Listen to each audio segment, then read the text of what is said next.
Sahabat, banyak orang yang meyakini bahwa setiap manusia memiliki korin atau teman dari kalangan jin yang selalu menemaninya sepanjang hayat. Korin itu selalu mendampinginya kapanpun dan dimanapun. Jika kita amati kata korin dalam Al-Quran, ada 3 ayat yang menjelaskan tentang siapa korin itu. Yang pertama, Allah berfirman, lalu sebagian mereka menghadap kepada bagian yang lain sambil bercakap-cakap. Salah seorang di antara mereka berkata, sesungguhnya dulu aku di dunia memiliki seorang teman yang berkata, apakah kamu sungguh termasuk orang-orang yang membenarkan hari berbangkit? Bila kita telah mati menjadi tanah dan tulang belulang, apakah kita benar-benar akan dibangkitkan untuk diberi pembalasan? Ia berkata lagi, maukah kamu meninjau temanku itu? Maka ia meninjaunya, lalu dia melihat temannya itu di tengah neraka menyala-nyala. Ia berkata pula, demi Allah, sesungguhnya kamu benar-benar hampir mencelakakan aku. Jika bukan karena nikmat Tuhanku, aku pasti termasuk orang-orang yang diseret ke neraka. Maka, apakah kita tidak akan mati, kecuali hanya kematian yang pertama saja di dunia, dan kita tidak akan disiksa di akhirat ini? Sesungguhnya ini benar-benar kemenangan yang besar. Quran Surat As-Saffat ayat 50-60. Ayat ini adalah dialog spiritual penuh keceriaan di antara penduduk surga saat mereka saling duduk berhadapan di atas ranjang surga sambil mengingat hari-hari mereka di dunia dan bersyukur kepada Allah atas karunia-Nya yang telah mereka dapatkan saat ini. Mereka telah mendapatkan surga yang abadi. Saat itu, seseorang dari mereka mengingat temannya yang selalu mengajak kepada kesesatan dan mendesaknya untuk terus mengingkari hari kebangkitan, hisab, dan ganjaran. Orang itu lalu menoleh ke arah teman-temannya di surga dan menyeru mereka agar melihat penduduk neraka untuk mencari teman-teman sesat yang dulu.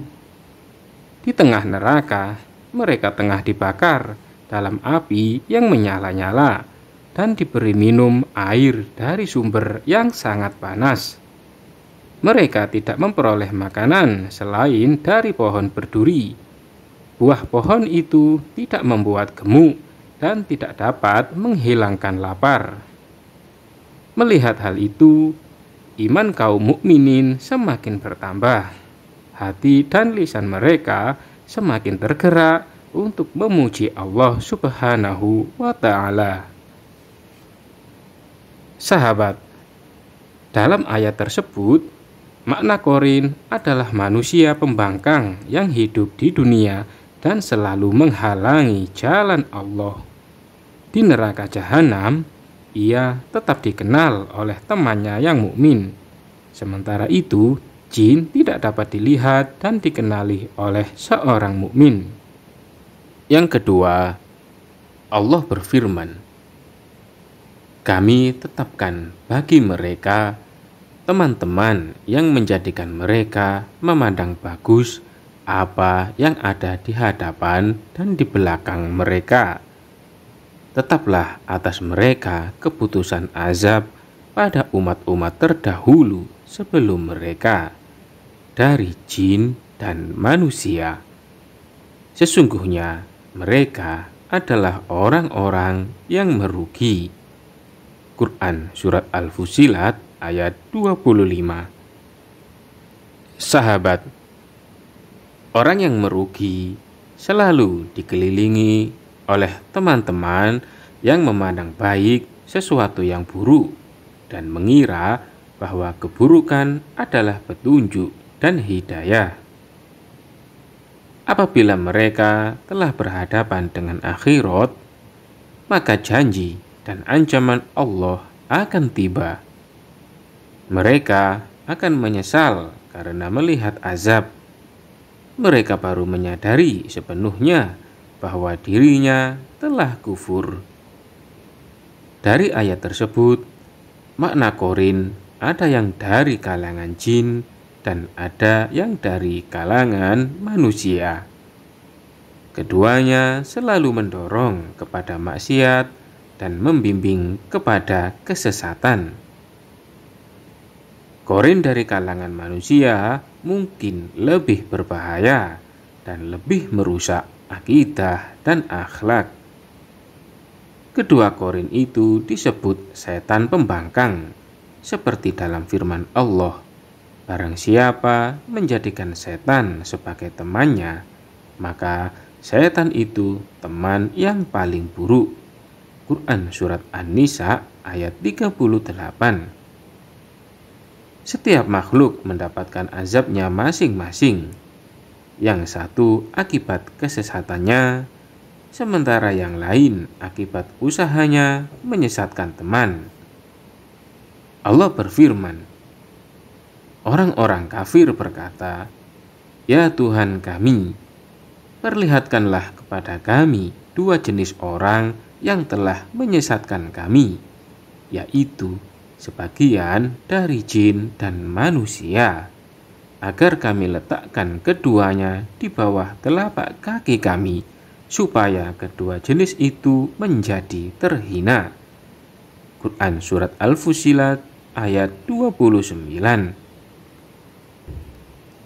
Yang ketiga, Allah berfirman, barang siapa berpaling dari pengajaran Tuhan yang Maha Pemurah, yakni Al-Quran, kami adakan baginya setan yang menyesatkan. Maka setan itulah yang menjadi teman yang selalu menyertainya. Sesungguhnya setan-setan itu selalu menghalangi mereka dari jalan yang benar, dan mereka menyangka telah mendapat petunjuk. Sehingga apabila orang-orang yang berpaling itu datang kepada kami pada hari kiamat, dia berkata, "Oh, semoga jarak antara aku dan kamu seperti jarak antara timur dan barat." Maka setan, teman yang paling jahat yang menyertai manusia. Harapanmu itu sekali-kali tidak akan berguna bagimu pada hari itu, karena kamu telah menganiaya diri sendiri. Sesungguhnya kamu bergabung dalam azab itu. Quran Surat Al-Zukhruf ayat 36-39. Dalam ayat ini, Qorin disebut dengan setan. Dan setan adalah sosok pembangkang, baik dari kalangan jin atau manusia.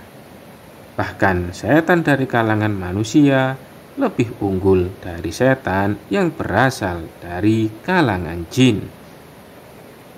Diriwayatkan dari Ibnu Mas'ud bahwa Rasulullah Shallallahu Alaihi Wasallam bersabda, setiap orang telah ditentukan satu Qorin dari kalangan jin untuknya. Para sahabat bertanya, termasuk engkau, wahai Rasulullah?